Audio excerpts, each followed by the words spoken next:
Ukrainian International Airlines Flight 752 was late.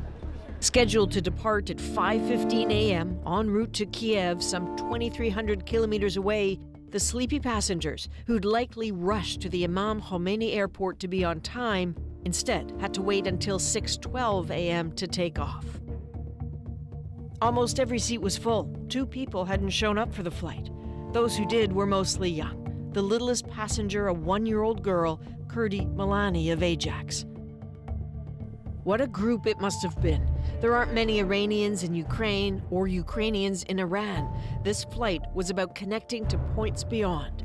Most people wrapping up holidays, and incredibly, 138 of them expecting to then catch a connecting flight from Kiev to Toronto.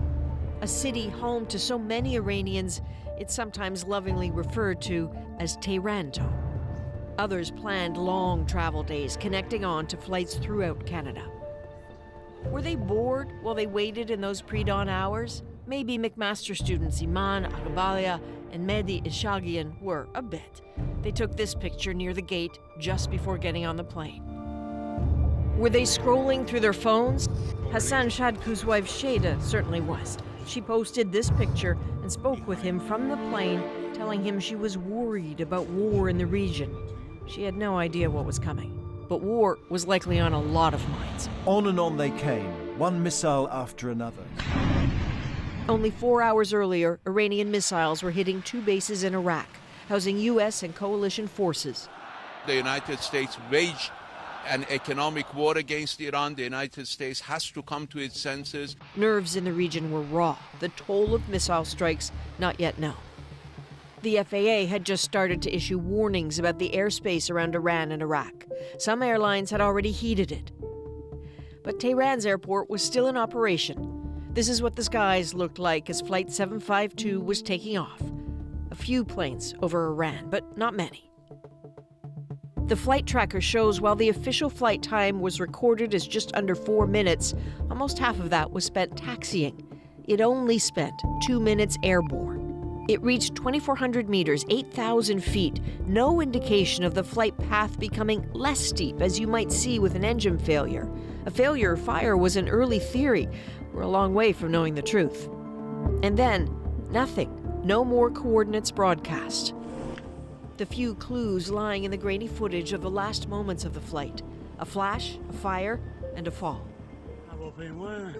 The pilot, it seems, could not or did not communicate with air traffic controllers in the last moments. One witness maintains the pilot appeared to steer the plane towards a soccer field instead of a residential area. By 6:16 a.m. it was done, a fiery, scattered tangle in a debris field several kilometers wide. These aerial pictures from a state-run news agency just after sunrise, about an hour after the crash. By 12:30 Tehran time, just after 4 a.m. Eastern, the passenger manifest was released, and a chill ran through this country.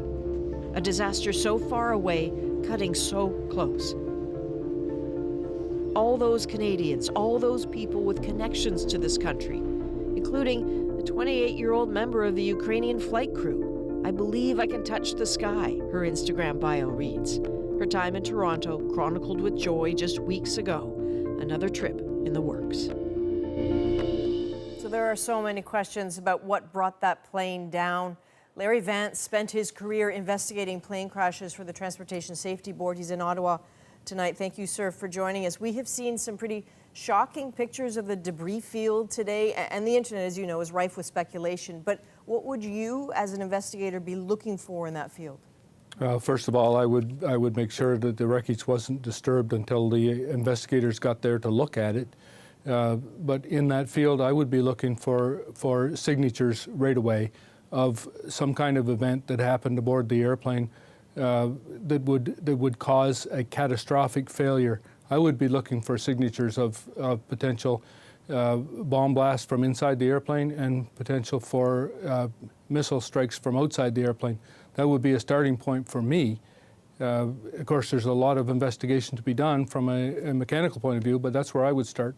And so when you look at that video of the last moments, we've all seen that today, and as a layperson, I look at it and I see, you know, a flash, a fire, and then you see it falling. But when you look at it through your eyes, what do you see? I see the same thing, Adrian. I think that what has to happen here is that that video and probably other videos that would be available in this day and age have to be looked at in a laboratory environment where they have specialized equipment that they can look at it and enhance it and try and get the vertical component out of it, try and get altitudes, try and get the flight profile out of it. That, along with radar data and so on, will give you a flight track for what happened after the radios went dead. That's where you have to get to. You can't do it like you and I would just by looking at it on a screen on our computer. Okay, just very briefly, one last question. Given the geopolitical tensions at play here, how confident are you as an investigator we will get to the truth of what happened?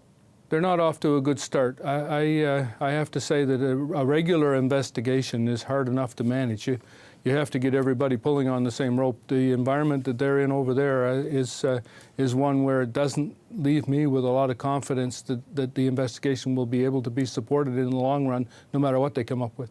All right, thanks very much. Former Transportation Safety Board investigator Larry Vance joining us from Ottawa tonight.